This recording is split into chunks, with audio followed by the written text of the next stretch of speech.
Commission మరియు నా తరపున శుభాభినందనలు తెలియజేసుకుంటున్నాను.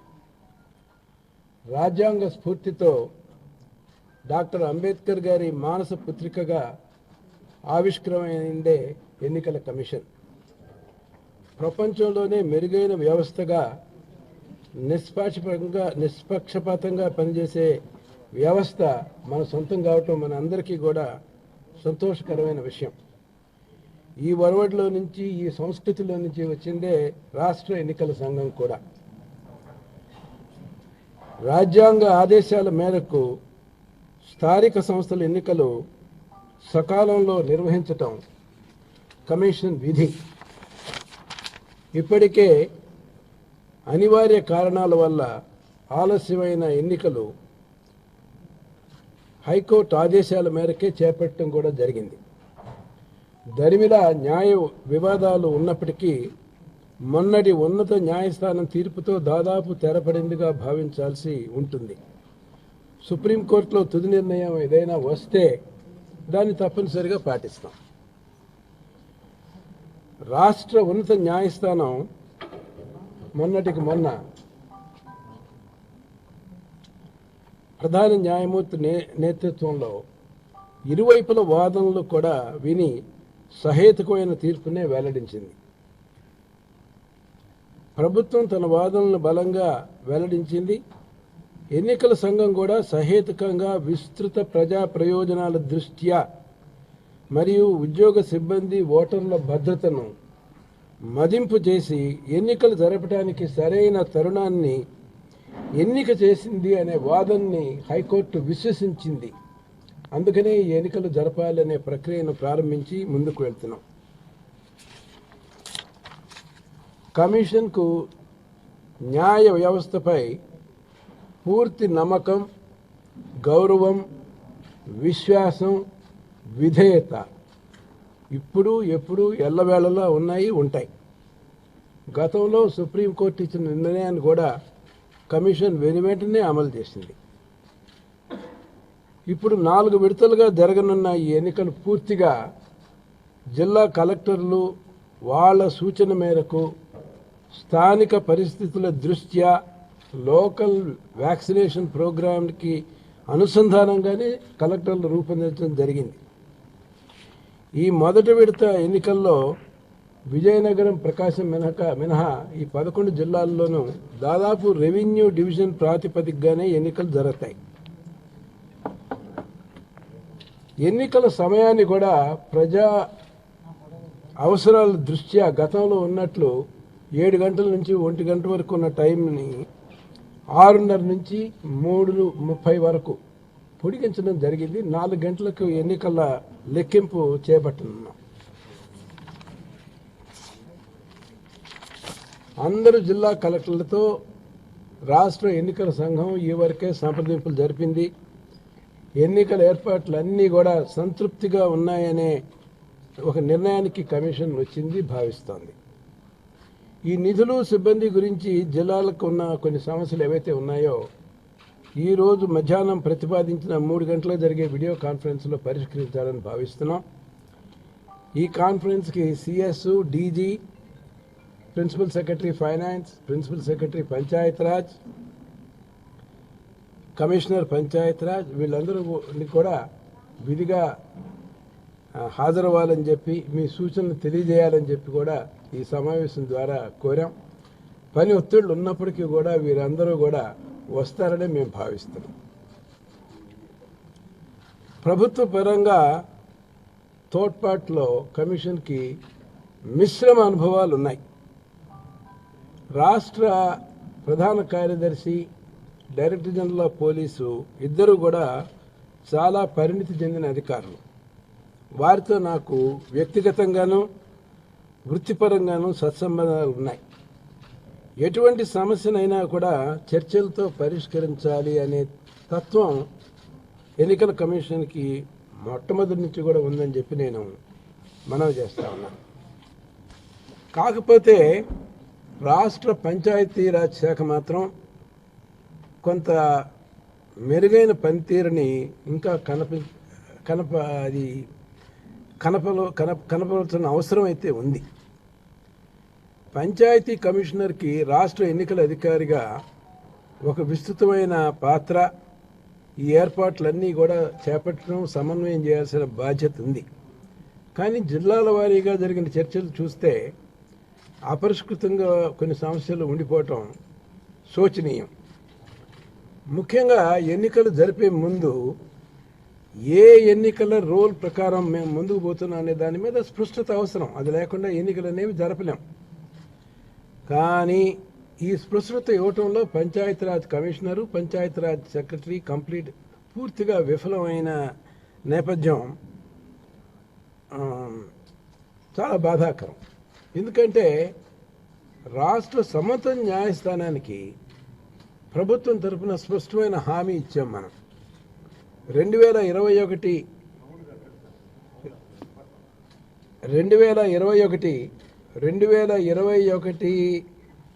ఎన్నికల రోల్ ఆధారంగానే ఈ ఎన్నికలు జరుపుతామని చెప్పి మనం చెప్పినప్పటికీ మనం ఇది పూర్తి చేయలేకపోయాం. అంచేత విధులేని పరిస్థితుల్లో కమిషన్ 219 ఎన్నికల రోల్ ఏదైతే ఉంటుందో ఆ ప్రాతిపదిక మీదనే ఎన్నికలు ఈరోజు జరుపుతున్నాం. దీనికి సంబంధించి ఈ విషయాన్ని పరిష్కరించాలని నిన్న 10 గంటలకు ఒక మీటింగ్ ప్రతిపాదిస్తే రాలేమన్నారు. 3 గంటల వరకు సమయం కోరారు, సరే అన్నాం. 3 గంటలకు కూడా రాకపోతే చివరికి 5 గంటలకు కూడా సమయం ఇచ్చాం. ఆ సమయానికి కూడా వారు రాలేకపోయారు. ఏదేమైనా 2019 ఎలక్ట్రల్ రోల్ని విధిలేని పరిస్థితుల్లో మాత్రమే కమిషను ఆమోదించడం జరిగింది. దీని పరిమాణాలు ఏంటంటే 18 సంవత్సరాలు దాటి తరుణ వయస్కులైన సుమారు 3.6 లక్షల మంది యువకులకి మనం ఓటు హక్కు కోల్పోయే ప్రమాదం ఉంది, కోల్పోతున్నారు కూడా. ఇది రాజ్యాంగం 325 అధికరణం ద్వారా వారికి సంబంధించిన హక్కు. కానీ ఈ పంచాయతీరాజ్ శాఖ పనితనంలో అలసత్వం వలన కానీ, బాధ్యతారాహిత్యంగా పనిచేయటం వలన కానీ ఈ విపత్కరమైన పరిస్థితి వచ్చింది. దీన్ని కమిషనర్ చాలా తీవ్ర విషయంగా పరిగణించింది. దీని మీద తప్పనిసరిగా సంబంధిత వారి అందరి మీద చర్యలు సరైన టైంలో సరైన విధంలో ఉంటాయని చెప్పేసి తెలియజేస్తున్నాం. ఏదేమైనా అవరోధాలన్నీ కూడా అధిగమించి ఎన్నికలు జరపాలి అనే కృత నిశ్చయంతో ఎన్నికల సంఘం పూర్తి విశ్వాసంతో కూడా ఉంది. ఎన్నికలు జరపబోతున్నాం. రాష్ట్ర ప్రభుత్వం సోమవారం సుప్రీంకోర్టులో కేసు విచారణకు వస్తుంది. అందువలన ఎన్నికల ప్రక్రియ వాయిదా వేయాలి అని చెప్పి కోరటం కూడా జరిగింది. ఇది సహేతుకంగా లేదని చెప్పి కమిషన్ ఈ సూచనను తిరస్కరించింది. ఈ ముందుగా నిర్ణయించిన ప్రకారమే ఎన్నికల ప్రక్రియ ఈ రోజుతో ఆవిష్కృతం అయింది. నేను ఒక విషయం మీ అందరికీ కూడా తెలియజేస్తున్నాను. మనం పనిచేస్తున్న వ్యవస్థలో గవర్నరు, చీఫ్ సెక్రటరీల వంటి వారు రాజ్యాంగ పదవుల్లో ఉన్నత పదవులతో ఉన్న వారితో ఉన్న ఉత్తర ప్రత్యుత్తరాలన్నీ కూడా గోపనీయమైన విషయాలు. కమిషన్ ఇప్పటి వరకు గవర్నర్తో జరిగిన సంప్రదింపులు కానీ, చీఫ్ సెక్రటరీతో సంప్రదించిన సంప్రదింపులు కానీ ఎవరికి పత్రికాముఖంగా బహిరంగపరచలేదు. ఎప్పుడు బహిరంగపరచకూడదు కూడా.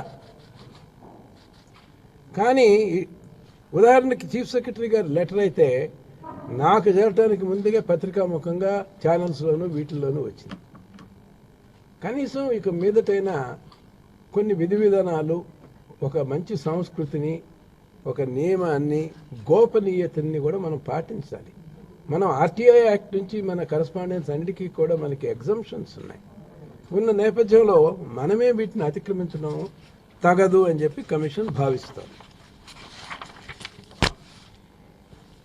ఇకపోతే ఎన్నికల మీద భిన్న స్వరాలు వినిపిస్తున్నాయనే మాట వాస్తవం. కాకపోతే వీటి ప్రభావం ఎన్నికల నిర్వహణ మీద, ఎన్నికల్లో పోటీ చేసే అభ్యర్థుల మీద ఉండదని చెప్పి కమిషన్ బలంగా విశ్వసిస్తోంది. ఎందుకంటే సేవాభావంతో నాయకత్వ బాధ్యతలు చేపట్టాలి అనే సామాజిక సేవా దృక్పథంతో చాలామంది ఎన్నికల్లో పోటీ చేస్తుంటారు. వారిపై ఎటువంటి హింస, పోటీ చేయటంలో అవరోధాలు గనక కల్పించినట్లయితే దాన్ని కమిషను, పోలీస్ శాఖ కూడా తీవ్రంగా పరిగణించి దాన్ని స్పందిస్తాయి, దాన్ని పరిష్కరిస్తాయని చెప్పి మీకు తెలియజేస్తా ఉన్నా. స్వేచ్ఛగా న్యాయబద్ధంగా ఎన్నికలు జరపాలి అనేది కమిషన్ ధ్యేయం. దీనికి సంబంధించిన అన్ని సవాళ్ళని కమిషను స్వీకరిస్తుంది, చేపడుతుంది, పరిష్కరిస్తుంది. ఎన్నికల ద్వారా సామాజిక స్పృహ కలిగిన నాయకత్వం రావటం, దానివలన పంచాయతీల పనితీరు గణనీయంగా మెరుగుపడుతుంది. ముఖ్యంగా కరోనా వంటి విపత్కర పరిస్థితులు వచ్చిన నేపథ్యంలో స్థానిక నాయకత్వం బలంగా పనిచేసి ప్రజలందరినీ కూడా చక్కగా సమాయత్తపరుస్తుందని చెప్పి కమిషన్ విశ్వసిస్తోంది. ఇది మన దేశవ్యాప్తంగా ఉన్న అనుభవం ఇదే. గత 2.5 సంవత్సరాలుగా అధికారుల నియంత్రణలోనే మన స్థానిక సంస్థలు పూర్తిగా ఉన్నాయి. అంచేత వాటి పనితీరు అంతంత మాత్రంగానే ఉంది. ఈ ఎన్నికలు జరపడం ద్వారానే అవి బలపడతాయి. విధులు, నిధులు, అధికారాలు ఈ సంస్థలకి ఎన్నికల ద్వారానే చేరతాయి.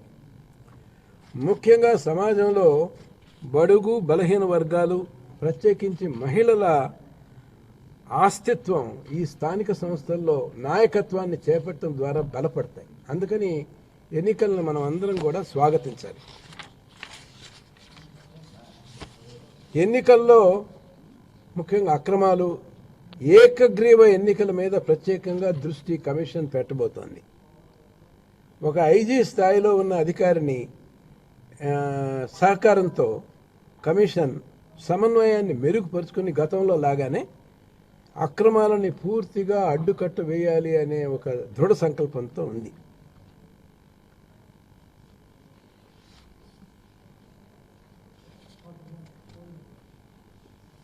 ఇకపోతే ఎన్నికల సంఘానికి కూడా జిల్లా కలెక్టర్లకు ఉన్నట్టే మాకు కొన్ని సమస్యలు ఉన్నాయి.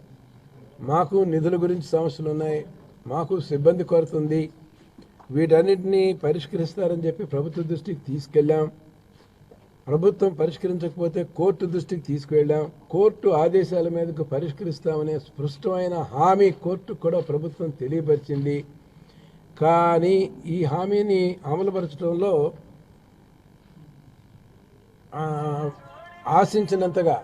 ఆశించినంతగా ఫలితాలు మాత్రం లేవు. ఈ విషయాలని నేను స్వయంగా గవర్నర్ గారికి 2-3 విడతలుగా ఈ మధ్యకాలంలో గవర్నర్ గారిని కలిసినప్పుడు ఇవన్నీ కూడా నేను గవర్నర్ గారి దృష్టికి స్వయంగా కూడా తీసుకువెళ్ళి ప్రభుత్వానికి బలమైన సూచన ఇవ్వాల్సిన బాధ్యత కూడా గవర్నర్ గారికి ఉందని చెప్పి వారికి నివేదన చేశాను. రాజ్యాంగంలో 243 అధికరణ ప్రకారం కమిషన్ కోరినప్పుడు ఎన్నికలు నిర్వహించడానికి కావలసిన నిధులు, సిబ్బందిని ఇవ్వాలి అని చెప్పి గవర్నరు రాష్ట్ర ప్రభుత్వానికి స్పష్టమైన ఆదేశం ఇవ్వాలి అని కాన్స్టిట్యూషన్లో ఉంది. ఆ రకంగా తమ సూచనలు ఇవ్వమని చెప్పి గవర్నర్ కోరటం జరిగింది. కమిషన్లో చూస్తే మాకున్న సిబ్బంది కొద్దిపాటి వారే, కానీ ఎంతో మెరుగైన పనితీరుతో పనిచేయటం వల్ల ఈరోజు ఈ స్థాయికి ఎన్నికల నోటిఫికేషన్ ఇచ్చే స్థాయికి వచ్చాం. మాకు సెక్రటరీ లేరు, జాయింట్ సెక్రటరీ లేరు, జాయింట్ డైరెక్టర్ లేరు, న్యాయ సలహాదారు లేరు. ఉన్నవాళ్ళు కొద్దిమంది అంకిత భావంతో పనిచేసినందువల్లనే ఈ ఫలితాలు సాధించాం. సిబ్బంది కొరత ఇవన్నీ ఉన్నప్పటికీ కూడా పనితీరులో మాత్రం అలసత్వం మాత్రం కమిషన్ తరఫున ఉండదు. ఇవి అవరోధాలు వచ్చినప్పటికీ వీటన్నిటిని కూడా అధిగమించి ఎన్నికలు మాత్రం నిర్వహించి తీరుతాం.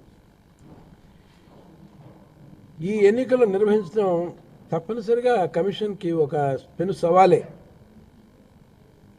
అయినప్పటికీ ఇవి ఏవి కూడా మా పనితీరుని ఏ రకంగానూ ప్రభావితం చేయలేవు. ఇకపోతే కొన్ని ఉద్యోగ సంఘాలు కొన్ని భిన్నాభిప్రాయాలను వ్యక్తం చేస్తున్నాయి. ఈ విషయంగా నేను వారికి తెలియజేసేది ఏంటంటే, దేశవ్యాప్తంగా స్థానిక సంస్థల ఎన్నికలు జరిగాయి. అసెంబ్లీ ఎన్నికలు జరిగాయి, 5 అసెంబ్లీలకు ఎన్నికలు జరగనున్నాయి. దేశం అంతటా ఎన్నికలు జరుగుతుంటే ఆంధ్రప్రదేశ్లో మాత్రం ఎన్నికలు వద్దు అని చెప్పి కొంతమంది కోరుకోవటం ఇది సరికాదు. ప్రజాస్వామ్య వ్యవస్థలే ప్రజలే పాలకులు, మనం ప్రజలకు సేవకులం. మనం ప్రజా సేవకులం, మనం నిబద్ధతతో ప్రజాహితం కోసం, ప్రజా సంక్షేమం కోసం పనిచేయాలి అనే వాదనని కనుక మీరు కనుక విస్మరిస్తే దుష్ఫలితాలు ఉంటాయి. ఇది గమనించాలి మనం అందరం కూడా.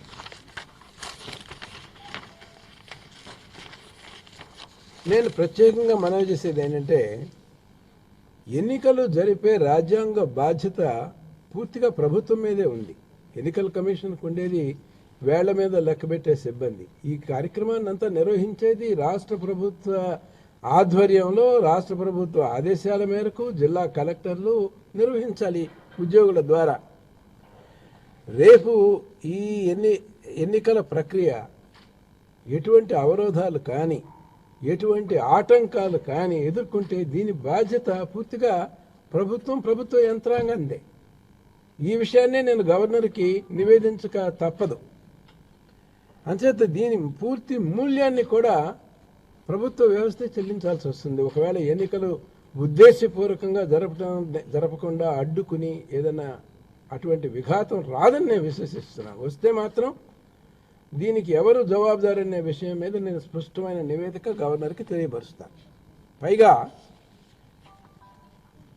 సోమవారం సుప్రీంకోర్టులో కేసు వస్తున్న నేపథ్యంలో ఇటువంటి పరిస్థితులు రావు, సుప్రీంకోర్టుకి ఎన్నికల సంఘం నుంచి కూడా నివేదించాలి, ఇటువంటి నివేదన చేయాల్సిన అవసరం వస్తుంది అని చెప్పి నేను అనుకోవట్లేదు.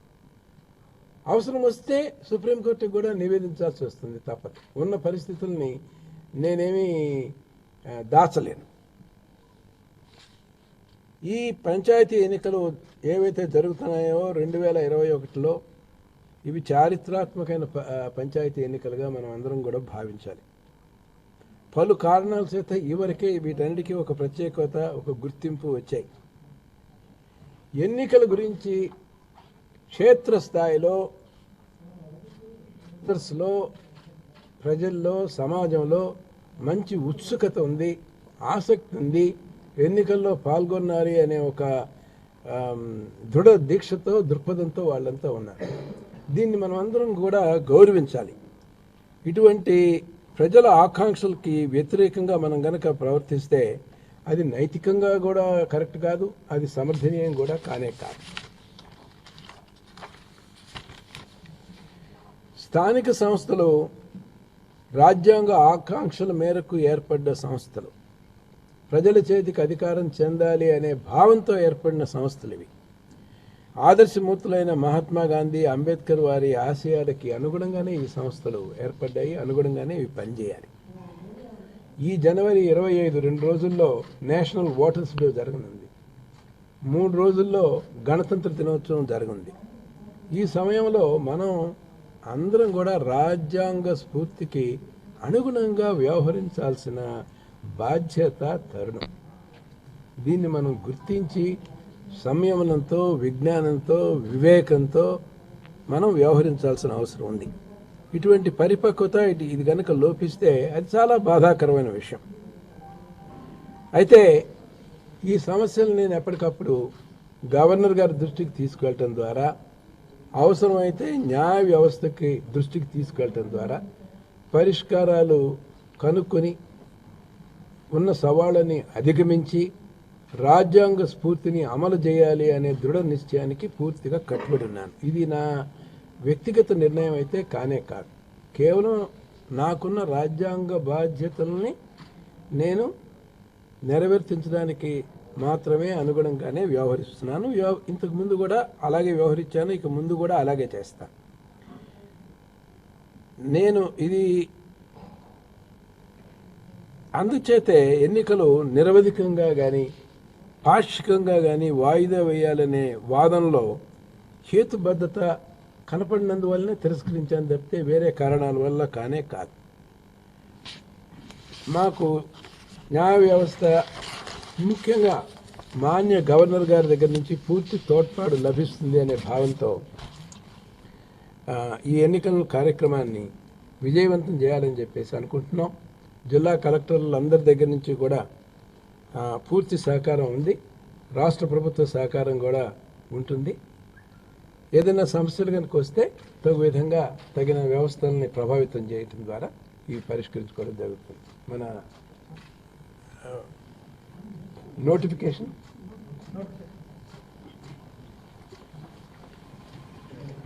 గతంలో జరిగినట్టే ఈ నోటిఫికేషన్ ఏదైతే ఉంటుందో ఈ అన్ని అంచెలకి సంబంధించిన నోటిఫికేషన్ని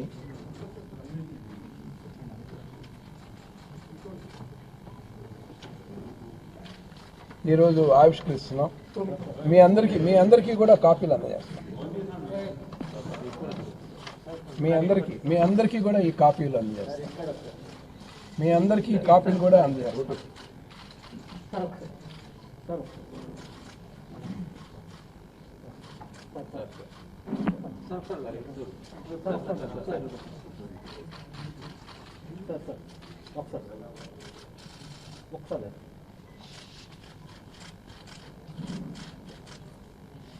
ఆహ్వానాన్ని మన్నించి వచ్చిన అందరికీ కూడా నా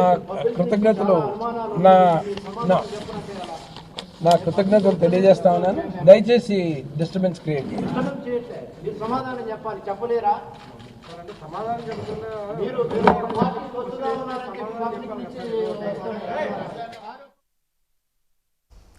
రైట్. అది ఎన్నికల కమిషన్ నిమ్మగడ్డ రమేష్ కుమార్ చెప్పిన విషయాలు. అయితే లాస్ట్లో మీడియా ప్రతినిధులు అడిగిన ప్రశ్నలను దాటవేస్తూ ఉన్నారు. మనం అది గమనించాము.